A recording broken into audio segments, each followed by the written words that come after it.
we were doing infrastructure. Yesterday we discussed what is infrastructure. Infrastructure is a sort of a support system which supports economic activities and social setup of the country. Likewise, इसी basis पे infrastructure को उन्होंने दो में divide किया, economic infrastructure and social infrastructure. ये वैसे हम कल कर चुके हैं, लेकिन अगर आप बोलते हो तो मैं आपको एक बार रिवाइज करा देता हूँ. Economic infrastructure means energy, transport, communication, those services which get involved in economic activities. ठीक है. और social infrastructure means health, education, housing, clean drinking water, ये सब. ठीक है. और इसमें फ़र्क क्या है कि इकोनॉमिक इंफ्रास्ट्रक्चर जो है इकोनॉमिक सिस्टम को डायरेक्टली इफेक्ट करता है या सपोर्ट करता है, और जो सोशल इंफ्रास्ट्रक्चर वो इनडायरेक्टली सपोर्ट करता है. जो इकोनॉमिक इंफ्रास्ट्रक्चर है, it enhances the capability and efficiency of physical capital. जबकि जो सोशल इंफ्रास्ट्रक्चर है, क्योंकि उससे एजुकेशन होगा, ह्यूमन कैपिटल बनेगी, तो वो एफिशिएंसी, स्किल्स वगैरह एनहांस करता है. तो इकोनॉमिक इंफ्रास्ट्रक्चर फिजिकल गुड्स जो देश में है उसका स्टॉक को बढ़ाता है, और जबकि दूसरा वाला ह्यूमन कैपिटल को बढ़ाता है. फिर इंपॉर्टेंस की थी हमने कि इसकी इंपॉर्टेंस क्या क्या है इंफ्रास्ट्रक्चर की किसी भी देश में. तो पहला, इंफ्रास्ट्रक्चर जो है डेवलपमेंट को प्रमोट करता है. अब इसको डिटेल में नहीं, कल हमने किया था. एग्रीकल्चर इंडस्ट्री सप्लीमेंट करते हैं एक दूसरे को कॉम्प्लीमेंट्री हैं, इस तरह से इंफ्रास्ट्रक्चर डेवलप एग्रीकल्चर, क्या उसका बाई प्रोडक्ट ही है ये. तीसरा, infrastructure facilitate smooth functioning of any country, any economy. किसी भी इकोनॉमी को स्मूथ फंक्शनिंग के लिए यह एक लुब्रिकेंट की तरह काम करता है. फिर क्वालिटी ऑफ लाइफ को एनहांस करता है, ये एक इसकी इंपॉर्टेंस है. मार्केट साइज, ज़्यादा लार्ज स्केल पे प्रोड्यूस करेगा, ज़्यादा पोर्ट्स होंगे तो आसानी से एक्सपोर्ट कर सकता है, तो मार्केट साइज भी एक्सपैंड करता है. कैपिटल फॉर्मेशन और investment. Capital formation means investment, और कैपिटल फॉर्मेशन का दूसरा नाम इंफ्रास्ट्रक्चर भी है. तो ये भी किसी भी देश के लिए इन्वेस्टमेंट के लिए बड़ा इंपॉर्टेंट सोर्स है ये, क्योंकि अगर इंफ्रास्ट्रक्चर होगा तभी लोग आएंगे, इन्वेस्ट करेंगे फर्दर. अच्छा, आउटसोर्सिंग के लिए बेसिस है, आधार है. अगर इंफ्रास्ट्रक्चर नहीं है तो there can not be outsourcing, business process outsourcing in country, तो उसको फ्लरिश नहीं कर सकता. जैसे देखो कितना फर्क आता है. जब इंडिया में बीपीओ ट्रांसफर हुआ था, when western countries started BPOs in India, it was felt that labour in China is much cheaper, कि वो चाइना में लेबर इंडिया से भी ज़्यादा चीप है, लेकिन वो फीजेबल नहीं था. Why it was not feasible? Because the kind of English they speak, it is not very linguistic. बड़े मतलब ऐसा नहीं है कि सबको आसानी से समझ में आ जाए. जबकि इंडियंस जब when they speak English, it is very linguistic, they pronounce each and every word grammatically, हर तरीके से वो आइडियल माना जाता है. तो इसलिए वो फिर इंडिया में ही बीपीओ वगैरह सेटअप हुए. तो ये इंफ्रास्ट्रक्चर ही तो था. हमारी स्कूल, हमारी एजुकेशन, हमारे कॉलेजेस की वजह से एक्सेंट बना आपका वैसा. तो इंफ्रास्ट्रक्चर का ये रोल भी है, तो वो बेसिस का काम करता है. फिर लास्ट ये था कि infrastructure promotes interdependence and linkage of production, एक से दूसरा जुड़ता है इससे. मैंने बड़े एग्जांपल दिए थे आपको. फिर स्टेट ऑफ इंफ्रास्ट्रक्चर बताया था मैंने आपको कि क्या क्या विशेषताएं हैं इंफ्रास्ट्रक्चर की इंडिया में. पहला तो ट्रेडिशनली जी इंडिया में गवर्नमेंट्स ही इन्वेस्ट करती थी हमेशा. Infrastructure was the sole prerogative या responsibility of governments till 21st century. 1991 रख लो, चलो 1991 से पहले तो गवर्नमेंट के अलावा कोई इन्वेस्टमेंट या कैपिटल फॉर्मेशन में कोई प्राइवेट प्लेयर होने का मतलब ही नहीं था ही नहीं. एक तो फीचर ये है इसका. आजकल फीचर ये है कि नाउ गवर्नमेंट एस्टैब्लिश या collaborates with the private sector and they came up with the new idea PP, public private partnership. तो दैट इज अब वो चल रहा है, उसमें कैपिटल फॉर्मेशन हो रही है. अच्छा, फिर एक इंफ्रास्ट्रक्चर की कमी ये भी थी कि इंडिया में ड्रिंकिंग वाटर की बहुत कमी थी. लोगों को लॉन्ग डिस्टेंस तक जाना पड़ता था. इलेक्ट्रिसिटी जो कनेक्शन थे रूरल एरियाज में सिर्फ 56% थे. अच्छा, टैप वाटर जो है ना, वो रूरल एरियाज में सिर्फ 24% के पास टैप वाटर अवेलेबल था in rural areas. Where in open source water के ऊपर बाकी डिपेंड करते थे. Open source means river, pond, lake, इस तरह की चीज़ें. और रूरल एरियाज में सैनिटेशन, इम्प्रूव्ड सैनिटेशन, जिसमें सीवरेज भी है, वाटर ट्रीटमेंट प्लांट भी है, 20% रूरल. तो ये इंफ्रास्ट्रक्चर का स्टेटस था इंडिया में. फिर हमारा जो पहला टॉपिक था दैट वाज एनर्जी. ठीक है, तो वो हम उसको कल कर रहे थे। देखो बेटा, एनर्जी बड़ा इंपॉर्टेंट क्रिटिकल एस्पेक्ट है किसी भी देश की ग्रोथ या डेवलपमेंट के लिए। Without energy you can not run industries, without energy you can not run transportations, तो without energy you can't even communicate.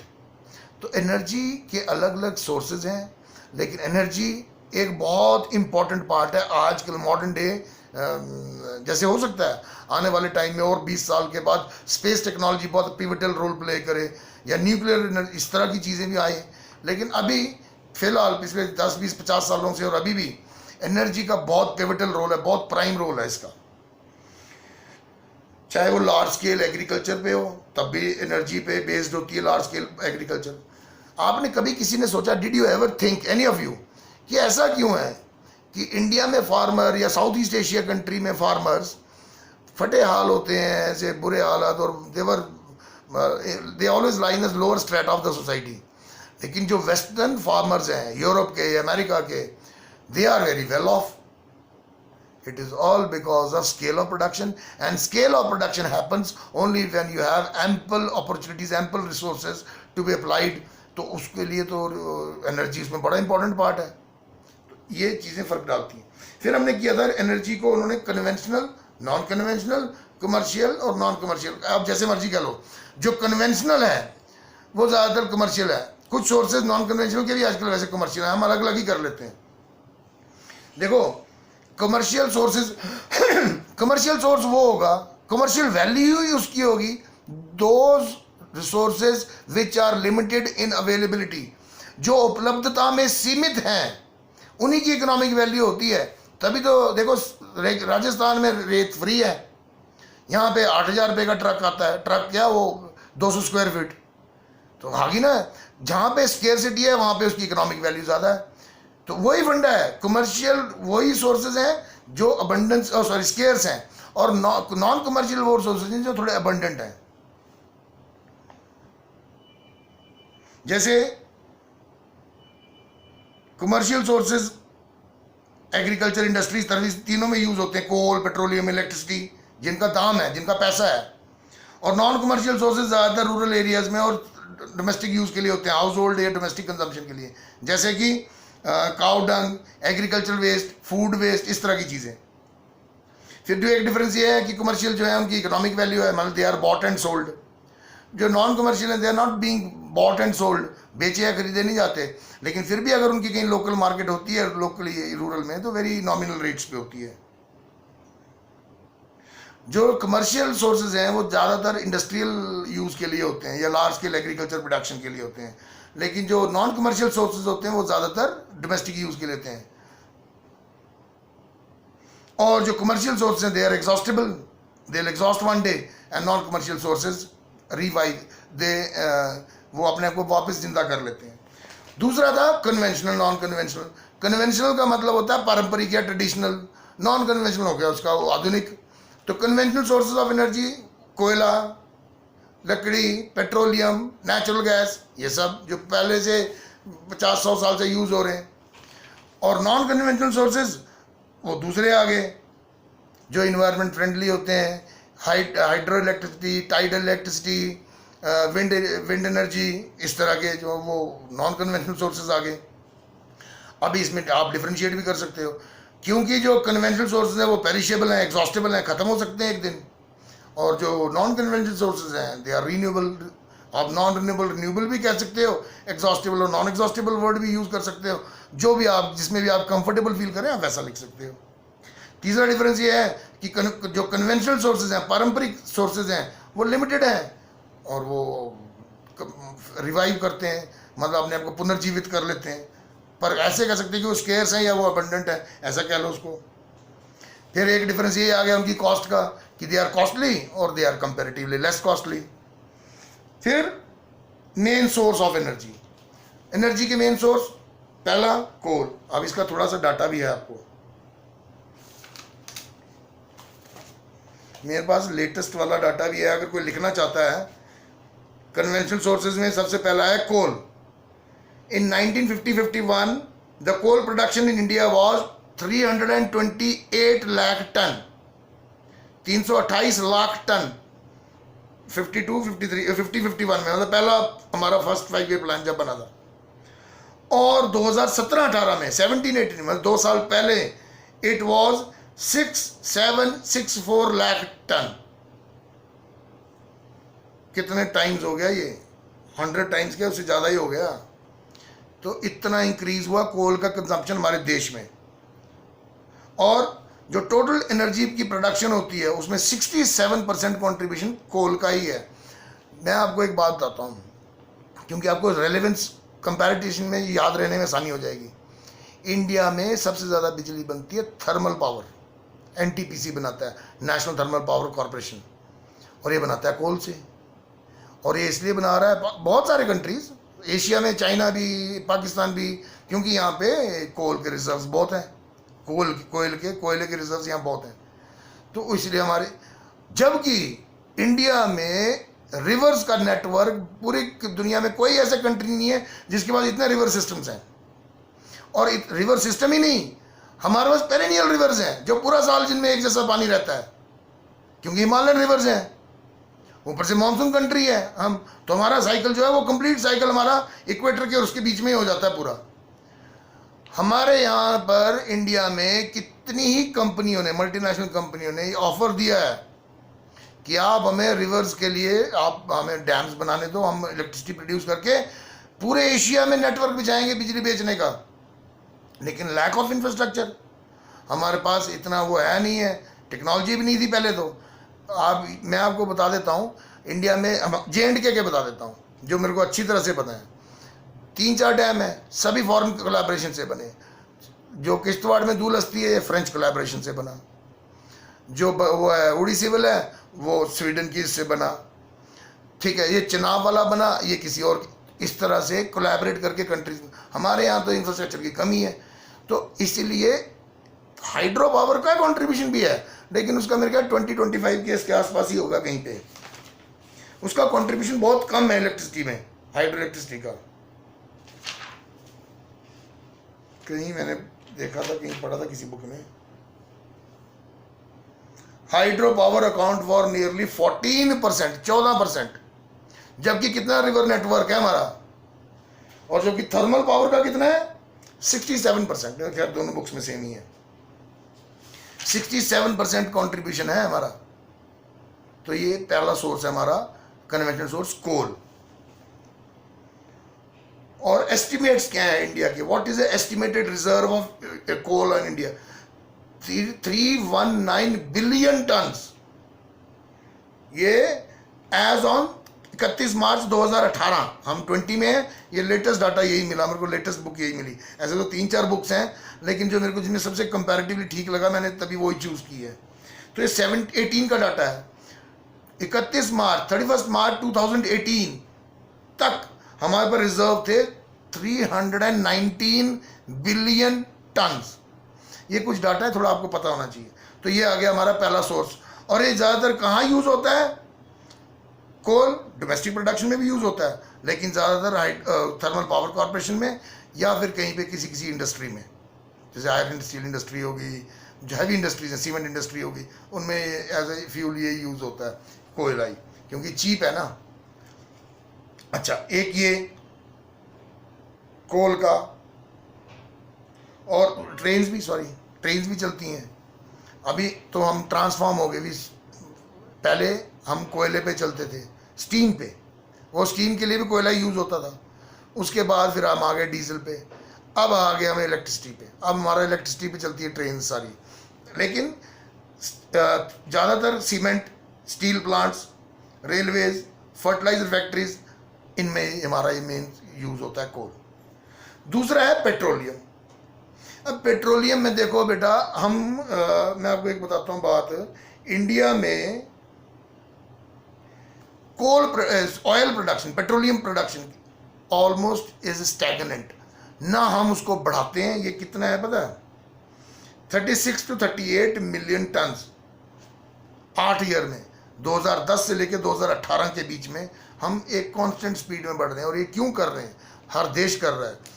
जिनके पास तो ऑयल के रिजर्व्स बहुत बड़े हैं, सऊदी के पास हैं, मिडिल ईस्ट में जितने भी कंट्रीज हैं, मिडल ईस्ट ही क्यों, वेनेजुला के बाद बहुत ज़्यादा, लैटिन अमेरिका में वेनेजुला के रिजर्व बहुत तगड़े हैं, वो सरप्लस है इसलिए वो ट्रेड करते हैं क्योंकि उनके पास और कोई रेवेन्यू का सोर्स नहीं है।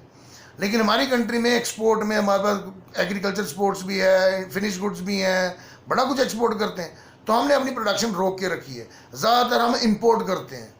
अभी रिलायंस ने पिछले 7-8 साल पहले कृष्णा और गोदावरी केजी बेसिन, कृष्णा गोदावरी जहाँ पे दोनों कॉन्फ्लिक्ट्स होता है, जहाँ मिलती हैं, तो उसने जो बेसिन बनाया हुआ ना डिपॉजिट कर करके, वहाँ पे कोई 6-7 कुएँ, उनका DS4 DS5 ऐसे करके नाम दिए हुए हैं। 3 ट्रिलियन गैलन्स का रिजर्व्स हैं एक एक कुएं में। और मेरे को तो आज दिन तक ये नहीं समझ में आई कि how can be a river ownership of a private entity. जितने भी नदी नाले पहाड़ हैं ये तो देश की संपदा है, हमारे कंट्री के रिसोर्सेज हैं, वो सरकार के रिसोर्सेज हैं। पता नहीं प्राइवेट कंपनी उसमें से ऑयल को कैसे तेल निकाल सकती है, और गवर्नमेंट ऑफ इंडिया कोई बेच रही है फिर, या रिलायंस अपने पेट्रोल पंप्स पे बेचता है कुछ प्रोडक्शन। तो ये भी होता है खैर हिंदुस्तान। तो petroleum production in India, production not consumption, production, जो हमारे देश से जो तेल निकल सकता है। ऐसा नहीं है कि हमारे देश में तेल ही नहीं है, बॉम्बे हाई है, डिगबोई है, अंकलेश्वर है, फिर ये कृष्णा को तो केजी बेसिन जो बता रहा हूँ ये है, फिर थार में भी एक आधा सोर्स है। तो ऑयल के सोर्सेज हैं लेकिन हमारी प्रोडक्शन नहीं है इतनी ज़्यादा, कंजम्पशन बड़ी है हमारी, कंजम्पशन बहुत ज़्यादा। तो पेट्रोलियम सेकंड सोर्स है कन्वेंशनल सोर्स का। थर्ड है नेचुरल गैस। देखो इंडिया में ऐसा नहीं कि नेचुरल गैस भी नहीं होती, इंडिया में नेचुरल गैस के हैं रिजर्व्स। कहाँ कहाँ पे हैं? मुंबई, गुजरात, मतलब वो वेस्टर्न वाली ब्लॉक, त्रिपुरा, आंध्र प्रदेश, तमिलनाडु एंड राजस्थान। ये 6 स्टेटें हैं जहाँ पर गैस के रिजर्व्स हैं। देखो गैस का भी 2 तरह का मैकेनिज्म होता है। एक गैस होती है जो ऑयल फील्ड में से एज अ बाई प्रोडक्ट निकाली जाती है, मतलब उसमें से ऑयल फील्ड में से गैस भी निकलती है, एमिट होती है, उसको टैप करके कंटेन किया जाता है। लेकिन गैस का एक सोर्स ऐसा भी है कि अर्थ के अंदर बलून्स, मतलब ब्लॉक्स बने हुए बहुत बड़े एयर टाइट, उनमें नेचुरली गैस ही होती है, वो उसको नेचुरल गैस जिसको कहते हैं, ठीक है। एलपीजी होगी लिक्विफाइड पेट्रोलियम गैस जो कुएं से निकलती है ऑयल वेल से। फिर एक होगी CNG type compressed natural gas जो गाड़ियों शाड़ियों में दिल्ली में पड़ती है, वो सीधा गैस ही निकलती है बोरिंग करके ड्रिल करके। तो गैस के इस तरह के सोर्सेज भी होते हैं।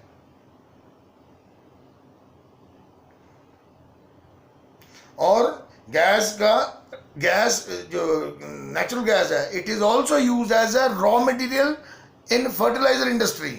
फर्टिलाइजर इंडस्ट्री में एज अ रॉ मटेरियल भी यूज होता है। तो कोला और पेट्रोलियम, ये 2 आगे, 3 हो गए ना, coal, petroleum and natural gas. Now fourth is electricity.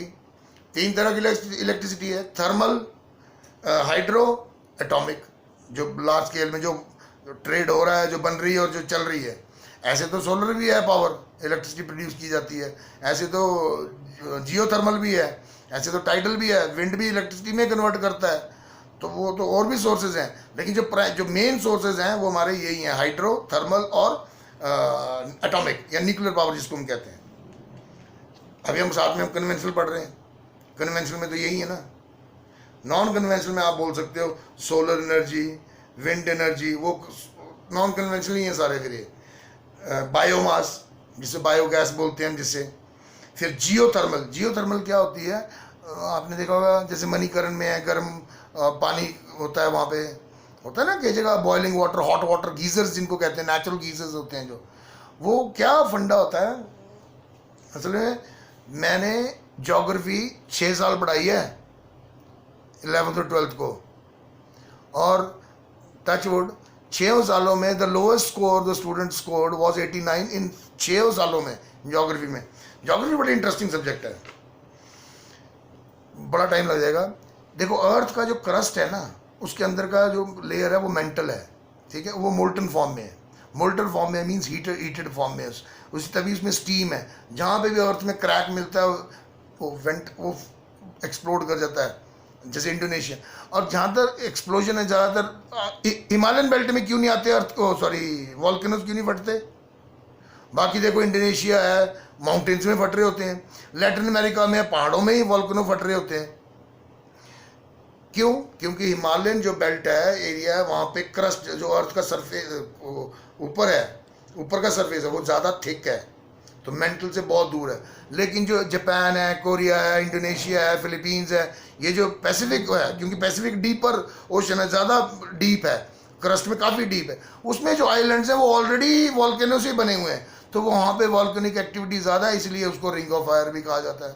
तो जियोथर्मल एनर्जी क्या है? जो ये अर्थ से जो थर्म निकल रही है, हीट निकल रही है, इसको टैप करके स्टीम में कन्वर्ट करना, और उस स्टीम को फिर प्रेशराइज करके टर्बाइंस को, देखो बिजली बनाने का मैकेनिज्म तो यही समझ में आता ना। चाहे आप हाइड्रो से बना रहे हो, तब आप पानी फेंक रहे हो, फिर टर्बाइन को मूव कर रहे हो, तो वो ऑल्टरनेट करंट प्रोड्यूस करता है, फिर उसको हम चलाते हैं। या फिर हम विंड से टर्बाइन को, विंड मिल को हिला रहे हैं, जैसे विंड मिल जितना तेज़ी से लेगी ऑल्टरनेटर उतना तेज़ी से घूमेगा, उतना हाई वोल्टेज और कंसिस्टेंट मिलेगी। वैसे जियोथर्मल में स्टीम में कन्वर्ट किया जाता है, और उस स्टीम को पतले या चैनल्स के थ्रू उन टर्बाइंस पे थ्रो किया जाता है, उससे टर्बाइन मूव होती है, इलेक्ट्रिसिटी जनरेट होती है। तो ये मैकेनिज्म है इसका। अच्छा, ये हम क्यों पढ़ रहे हैं? क्योंकि आपको ये पता होना चाहिए कि हाइड्रो इलेक्ट्रिसिटी की प्रोडक्शन कितनी है, थर्मल की कितनी है, वो मैं बता देता हूँ आपको, कितने कितने मेगावाट है हमारी।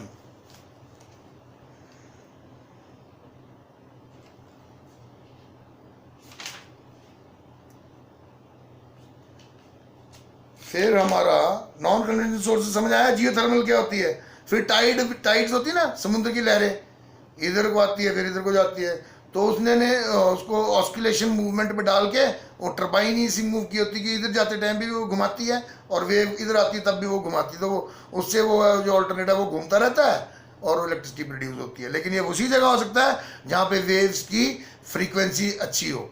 अगर ऐसा हो रहा है कि 20 सेकंड के बाद एक वेव आ रही है, तो ऑल्टरनेटर एक बार घूमेगा, फिर बेटर रहेगा, फिर 15 सेकंड के, तो उसमें तो इलेक्ट्रिसिटी प्रोड्यूस करने के लिए उसको कंसिस्टेंटली घूमना है, और जितना ज़्यादा आरपीएम होगा उसका, जितना ज़्यादा तेज़ी से घूमेगा, उतना ज़्यादा उसकी कंसिस्टेंट और हाई वोल्टेज आएगी आपको। मैं सीबीएसई का सेंटर बन के सुपरिटेंडेंट बन के गया था इधर जो केवी ज्योतिपुर में, तो उन्होंने चाव में कि सुपरिटेंडेंट साहब आए हैं, उन्होंने मेरे को पूरा डैम समझाया था, पूरा मैकेनिज्म समझाया था, तब मैंने पूरा समझा था जाके। तो ये बड़ा इंटरेस्टिंग चीज़ें हैं, आपको पता होनी चाहिए। ये आगे हमारे कन्वेंशनल और non conventional source of energy, ठीक है। Pattern of energy in India, consumption pattern of energy in India. देखो, कमर्शियल एनर्जी, कमर्शियल मीन्स जो इंडस्ट्रियल यूज है प्रोडक्टिव चीज़ों के लिए, 74% ऑफ टोटल जितनी एनर्जी प्रोड्यूस होती है वो कमर्शियल यूज में हो जाती है, और जिसमें कि कोल का शेयर है 54%, ऑयल का शेयर है 32%, और गैस का शेयर है 10%, और हाइड्रो एनर्जी का 2%।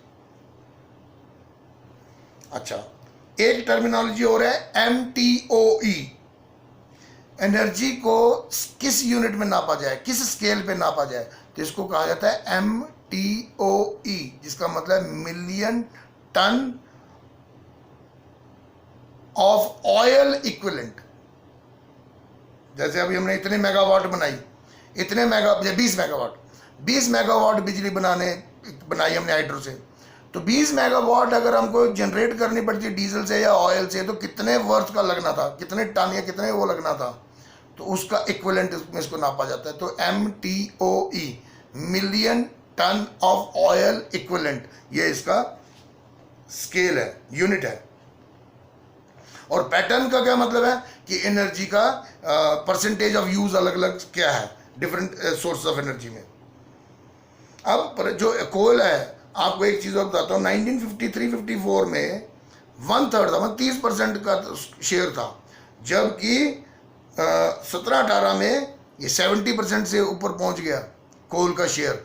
तो इससे ये पता चलता है कि हम इंडस्ट्री हमारी कितनी तेज़ी से बढ़ी और उसका यूज उसके अकॉर्डिंगली उसका स्केल बढ़ा गया। अच्छा, कंजम्पशन 963.9 मिलियन टन्स पिछले साल 18-19 का जो हमारा था, 2018-19 में consumption of coal 263.9 million ton, और जबकि 1980-81 में ये सिर्फ 95 मिलियन टन था। कहाँ 95 और कहाँ 963, मतलब 10 गुना बढ़ गया कंजम्पशन। और ये क्या बताता है कि हमारे यहाँ पे इंडस्ट्रियल फैक्ट्रीज ये ज़्यादा फ्लरिश हो रही हैं, तभी तो कोल की कंजम्पशन बढ़ रही है ना। और अभी बताया था मैं, कोल कहाँ यूज़ होता है, iron and steel, cement, rail, सब प्राइमरी बेसिक इंडस्ट्रीज में, जिसको मतलब हमारा बेसिक इंडस्ट्रीज का बेस भी बढ़ा है। एग्रीकल्चर सेक्टर में इलेक्ट्रिसिटी का कंजम्पशन बहुत बड़ा है। 68 ईयर्स, मतलब 50 से लेके 2018 तक 68 ईयर्स में 500 गुना 500 times consumption of electricity has increased. उसका एक मतलब ये भी है कि 68 ईयर्स पहले जो गांव में इरिगेशन होती थी वो कैनाल ग्रेविटी को यूज़ करके बनाई होती थी, तो अपना अपना काटते थे, आज इसको पानी जाएगा, आज इसको मैकेनिज्म बनाया होता होगा, तो ये ज़ीरो होनी है। अब चाहे सिर्फ 500 ही होती होगी तभी लगेगा ना कि 500 टाइम ज़्यादा होगी है। अब लोगों ने मोटरें लगाई हैं, ट्यूबवेल्स लगाए हैं आर्टिफिशियल इरिगेशन के लिए, वो स्प्रिंकलर्स लगाए हैं, ड्रिप इरिगेशन है, भांति भांति की चीज़ें लगाई हैं आजकल। तो ये एक फ़र्क आया। फिर एनर्जी कंजम्पशन इंडिया में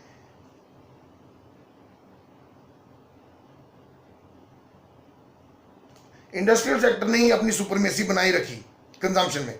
industrial sector is the main consumer of energy, जिसमें ट्रांसपोर्ट भी आ गया, एग्रीकल्चर भी लार्ज स्केल पे है, वो इंडस्ट्रियल यूज ही होता है उसका। हाँ, इसमें एक फीचर ये भी है कि एग्रीकल्चर में कमर्शियल सोर्सेज के जो है वो कम यूज होता है, वो इलेक्ट्रिसिटी यूज करते हैं, बाकी सोर्सेज को यूज नहीं करते हैं। इससे यही पता चलता है कि हैंड ऑपरेटेड काम ज्यादा होता है हमारे देश में।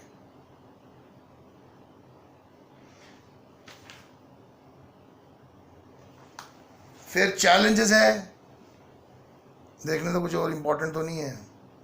कमर्शियल कंजम्पशन में एक 74%, ऑयल कोल 54, ऑयल 32, गैस 10%। और नॉन कमर्शियल सोर्सेज कौन से हो गए, वही firewood, cow dung, agricultural waste, ये सब, वो 26% ऑफ टोटल एनर्जी इंडिया में।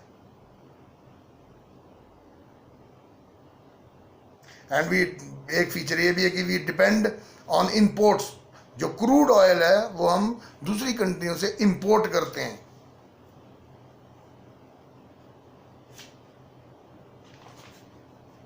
फिर इलेक्ट्रिसिटी का दिया हुआ है, हालांकि ये रिपीट कर दिया इन्होंने। सोर्सेज ऑफ इलेक्ट्रिसिटी जनरेशन, पहला है thermal power, and it is generated by using coal, diesel means oil, and natural gas. दो जनरेटर चला के होती है ना, और एक जो है वो कोल जो है वो प्लांट से स्टीम कन्वर्ट करके बनाई जाती है, और इसको थर्मल पावर कहा जाता है।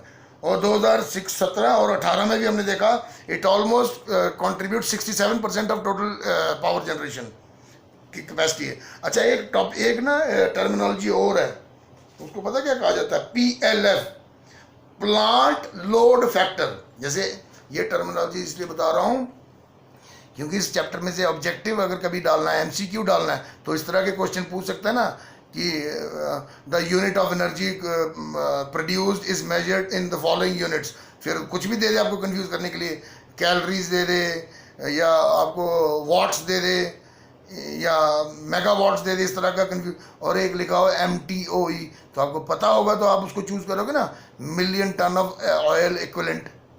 वैसे ही है PLF, प्लांट लोड फैक्टर, जिसका मतलब है, जैसे मैं सलाल डैम का बताता हूँ।